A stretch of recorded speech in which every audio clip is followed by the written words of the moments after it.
The smartpen works best with the main types of writing tools.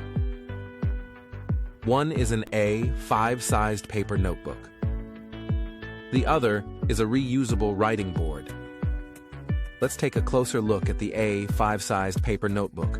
Each page includes controls for recording, pen color, line thickness, voice settings.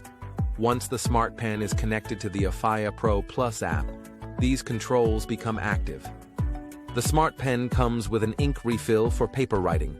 To use the writing board, replace it with the plastic nib. Now let's see how handwriting syncs with the app in real time.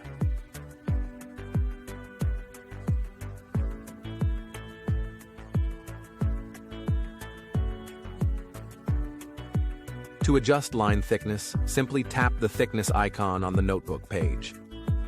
The change will sync instantly with the app.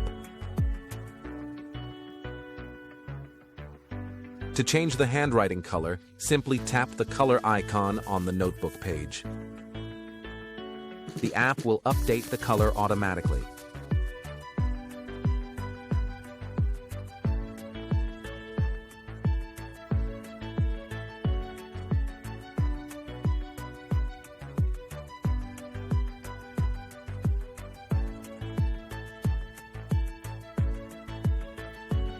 For more color and thickness options, you can access additional settings directly in the Ophaya Pro Plus app.